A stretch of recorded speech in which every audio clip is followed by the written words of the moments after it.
भोजपुरी समागम के आयोजन आगामी 7 आ 8 दिसंबर के सिताब दियारा में होके जा रहल बा। आयोजन में का खास बा, ए साल आयोजन में का हो रहल बा, एकरा कति पूरा जानकारी देवे कति अभी हमरा साथे कार्यक्रम के संयोजक डॉक्टर पृथ्वीराज सिंह जी बानी। आई जानत नहीं कि आखिर ए कार्यक्रम में ए साल का विशेष होखे वाला बा। सर बहुत बहुत स्वागत बा। दूसरा संस्करण बा ई भोजपुरी समागम के तरह से कार्यक्रम हुई आ का विशेष एकर आयोजन हो रहल बा। जी, हमनी के भोजपुरी समागम के कार्यक्रम थोड़ा सा आम तौर पर जन भोजपुरी के देश भर में कार्यक्रम हो रहल बड़ी सन, उससे थोड़ा भिन्न और स्तर कुछ दूसरा तरह के बा। हमनी के भोजपुरी के केवल गीत संगीत के भाषा के रूप में ही नहीं सन देखत, बल्कि भोजपुरी एगो विमर्श, राजनीति और बौद्धिक विमर्श के भी भाषा बा, बरियार माध्यम भाषा बा। एकरा के भी स्थापित करे जा रहल बानी सन। एकरा खातिर 2 दिन भर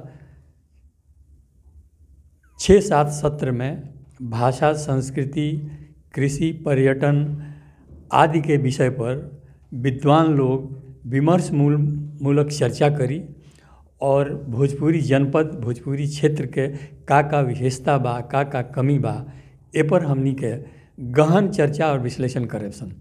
सांझ के पहिलका दिन गीत संगीत के कार्यक्रम बा। गीत संगीत के कार्यक्रम भी हमनी के कुछ विशेष बा आ अलग बा, ऐसे कि एमे पारंपरिक और स्थानीय कलाकार जे गीत गावत आरे, जौन सुघर गीत गावत आरे, जौन भोजपुरी के खासियत बा, खूबी बा, ऊपर हमनी के विशेष फोकस बा। और ई भिन्न ऐसे बा कि जौन भोजपुरी के जौना तरह के गीत के बदनामी बा, ओकर एक भी कलाकार नइखन। सांगीतिक संध्या के बाद 1 घंटा के भिखारी ठाकुर के बहुत ही प्रसिद्ध और सामाजिक विमर्श मूलक स्त्री के अधिकार, स्त्री के बच्चा जने के अधिकार, स्त्री के कोख के अधिकार, ओ समय भिखारी ठाकुर हमनी समाज में कैसे कैले बढ़े, ओ विषय से संबंधित नाटक बा गबर घिचोर। एकर प्रस्तुति संकल्प बलिया के टीम करी और एकर निर्देशक बड़े आशीष त्रिवेदी जी। आशीष त्रिवेदी जी देश के, बलिया के ही ना, अभी देश के नामी नाट्य निर्देशक और नाट्यकर्मी बड़े।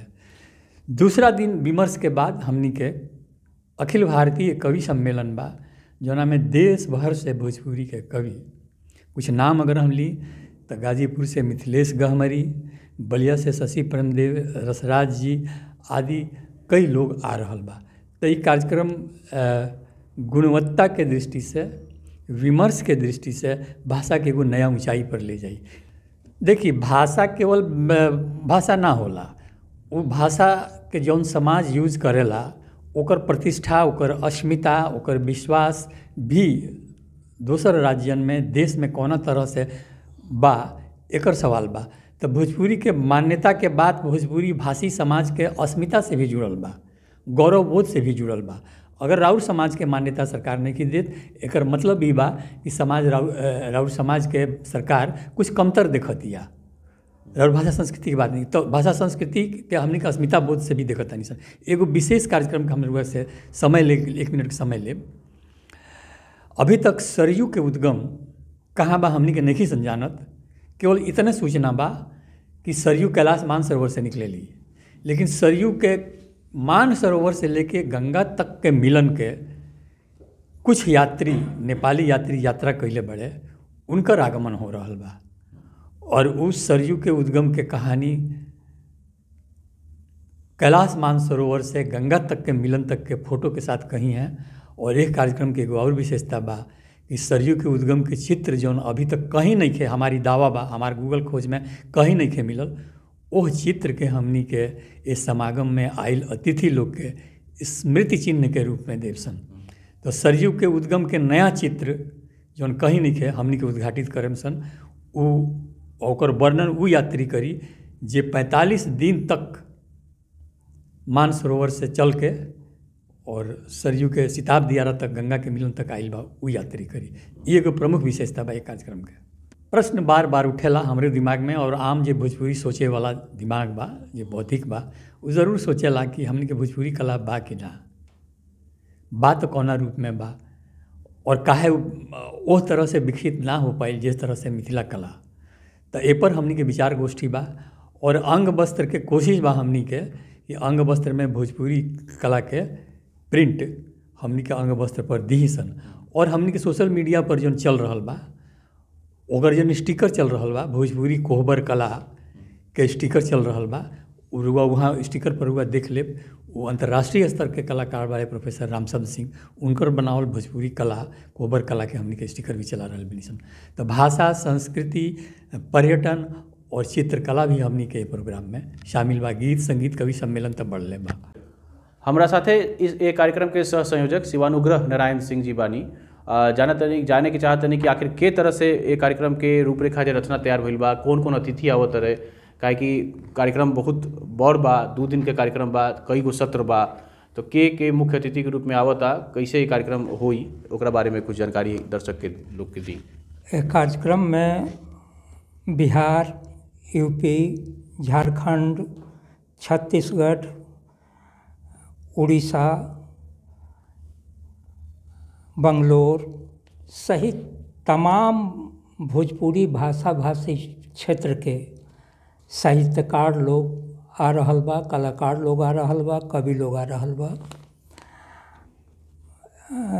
सिताब दियरा के जेपी ट्रस्ट पर 2 दिनहा आयोजन बा। उद्घाटन एकर पहिलका दिन 7 दिसंबर के 11 बजे हुई।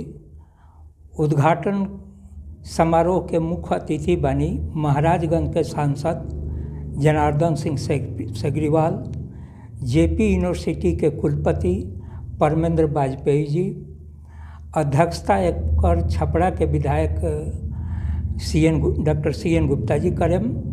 एकरा अलावा बलिया के पूर्व सांसद वीरेंद्र सिंह मत्स्य जी, विधान पार्षद वीरेंद्र नारायण यादव जी सहित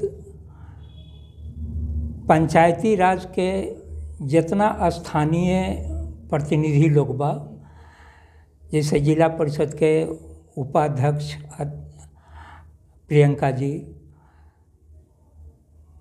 राहुल जी रिविलगंज के प्रमुख सहित और मुखिया सरपंच ये लोग उद्घाटन समारोह में रही। उद्घाटन समारोह के बाद हमनी के पहिलका सत्र 2 बजे दिन से वो दिन शुरू हुई। इस सत्र के विषय बा जनपदीय भाषा आ बोलियन में के आपसी संबंध। इस सत्र के विषय प्रवेश राष्ट्रीय स्तर के पत्रकार मोहन सिंह जी करायब। इस सत्र में मुख्य वक्ता बनी प्रोफेसर सदानंद शाही, BHU के हिंदी के हेड यहाँ का बनी।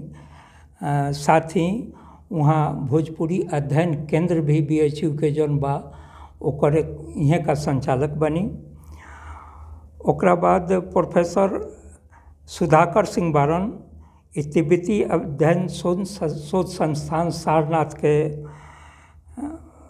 से जुड़ल बारन। रोहतास के बहुत बड़ा भोजपुरिया साहित्यकार प्रोफेसर गुरुचरण सिंह जी बानी। आरा विश्वविद्यालय के नीरज सिंह जी बानी। ओकरा बाद दूसरका साहित्यिक सत्र हमनी के 3:30 से शुरू हुई।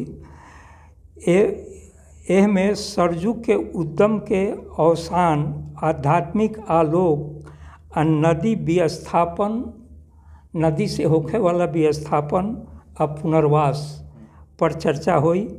एकर मुख्य वक्ता बानी नवीन बराल, यहाँ का फोटो जर्नलिस्ट बानी काठमांडू नेपाल के। ओकरा बाद ध्रुव कुमार जी बानी, यहाँ का बहराइच से बानी, यहाँ का समाजसेवी बानी आ सरजुग नदी पर यहाँ के लम्हर अध्ययन बा। ओकरा बाद संझिया पहर 6 बजे से सांस्कृतिक सत्र शुरू हुई। सांस्कृतिक सत्र में सारण, बलिया, पटना, दिल्ली के कलाकार लोग बड़ कलाकार लोग आ रहल बा। एमे बलिया के अशोक त्रिपाठी के नाटक ई नाटक भिखारी ठाकुर के गोबर घिचोर। ओकरा बाद दूसरका दिन भी साहित्यिक सत्र कई ठो बाड़ी स आ साहित्यिक सत्र के बाद 3:30 बजे समापन सत्र होई, जेकर मुख्य अतिथि होखब बलिया चंद्रशेखर विश्वविद्यालय के कुलपति जी।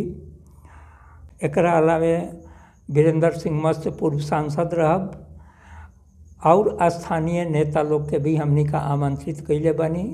हम निहोरा करब ई अपने के चैनल के जितना लोग सुन रहल बा वो लोग से निहोरा करब कि अपने सबन 7-8 के सिताब दियरा लाला टोला के जेपी ट्रस्ट पर आई 2 दिनहा कार्यक्रम के देखी, भोजपुरी के मान सम्मान बढ़ाई।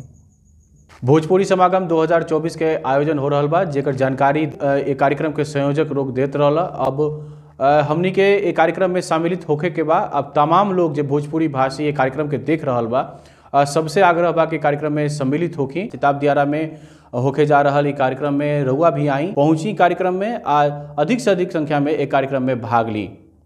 सुरभित, छपराटुडे.com।